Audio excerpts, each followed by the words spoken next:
अचलपुर शहर की ऐतिहासिक ईदगाह पर 5 जून की सुबह ईद की नमाज अदा की गई। नमाजियों की संख्या ज्यादा होने के कारण इस बार अचलपुर शहर में 2 बार ईद की जमात बनाई गई। अचलपुर शहर में हर्ष उल्लास के साथ ईद की नमाज अदा की गई। शहर में सुबह 7:30 बजे खतीब साहब के यहाँ से जुलूस ईदगाह जाने हेतु निकला, जिसके बाद सभी मुस्लिम भाइयों ने एक साथ नमाज अदा की और नमाज के बाद सभी मुस्लिम समुदाय के लोगों ने एक दूसरे को ईद की मुबारकबाद दी। ईदगाह में लोगों से खिताब करते हुए शहर काजी गयासुद्दीन साहब ने कहा कि आज हमारे मुल्क में एकता और भाईचारे की जरूरत है, इसलिए सब देश में एकता और भाईचारे के लिए प्रयास करते रहे, तभी हमारे देश की तरक्की होगी। उन्होंने आज नौजवानों से नमाज की पाबंदी करने की बात कही और ईद के चलते उन्होंने अपने खिताब में ईद का महत्व भी समझाया। ईद की नमाज खतीब साहब ने पढ़ाई। पहली नमाज अदा होने के बाद में दूसरी नमाज काजी हाफिज कैफ ने अदा करवाई। ईद की नमाज के बाद में सदका खैरात देकर सवाब हासिल करते हुए जरूरतमंदों को उनकी जरूरत के हिसाब से चीजें भी दी गई। सबसे पहले मैं तमाम मुसलमानों को ईद की मुबारकबाद पेश करता हूँ। रमज़ान सारा महीना वो रोज़ा रखे और अल्लाह ताला के इनाम का एक सबसे बड़ा फज़ल ये रहा कि ईद जैसी खुशी मैसर किया। ये ईद दरअसल मुसलमानों का ये नहीं कि उन्होंने रोज़ा रखा और उसके लिए ईद मनाई जाती है। दरअसल इसको यौम फितरा के नाम से याद किया गया, यानी ये गरीबों की ईद है कि हम गरीबों का इसमें एहसास करें।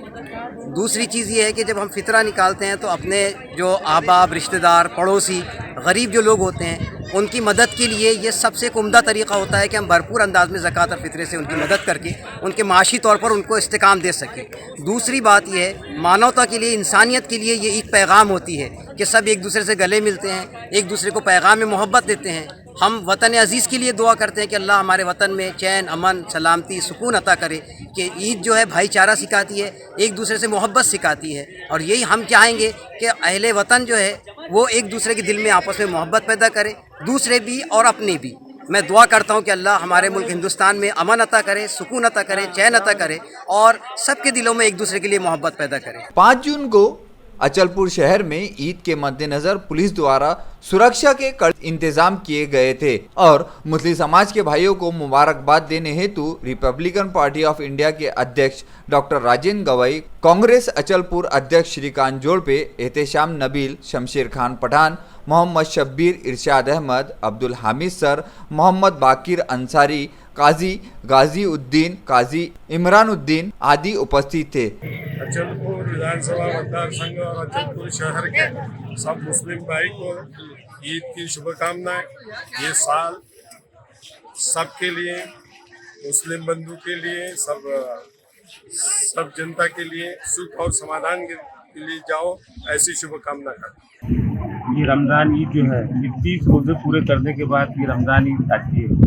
ईद के मायने होते हैं खुशी की, और खुशी में इसका महत्व यह है और इसका मकसद यह है कि हम अपनी खुशी में गरीबों को शामिल करें, दुखियों को शामिल करें, जो मिस्कीन है, गरीब है, उनको अपने खुशियों में शामिल करें और उन तक के ज़कात, खैरात, सदका ये पहुँचाकर, यानी मतलब उनकी ज़रूरतों को पूरी करें और उनकी तमाम ज़रूरतें पूरी हो और वो अपनी खुशियों में शामिल हो। ये ईद का मकसद है, ये ईद उल फितर का मकसद है। और इस माध्यम से मेरी ये ख्वाहिश है कि हम पूरे मुल्क में ईद के ज़रिए अमन व अमान कायम रहे, इसकी हम यानी मतलब दुआ करते हैं और इस देश में शांति बरकरार रहे, हिंदू मुस्लिम भाईचारा बना रहे, ये हमारी तमन्ना है और ये हमारी दुआ है। आज ईद के मद्देनजर जहां पुलिस ने इंतजाम तो कड़ा किया था, किंतु संपूर्ण अचलपुर शहर वासियों में पुलिस प्रशासन द्वारा किसी भी तरीके से मुस्लिम समुदाय को कहीं पे भी मुबारकबाद देते हुए नजर नहीं आए। वैसे भी पिछले कई दिनों से अचलपुर परतवाड़ा में पुलिस की कार्रवाई इस समय सवालिया निशान के घेरे में नजर आ रही है, किंतु इस खुशी के मौके पर सभी मुस्लिम समुदाय के लोगों ने उस बात को भूलकर पूरे सुकून और एहतमाम के साथ में ईद की खुशियां बांटी। अचलपुर से VCN न्यूज के लिए बाकिर अंसारी के साथ मोहम्मद अजहरुद्दीन।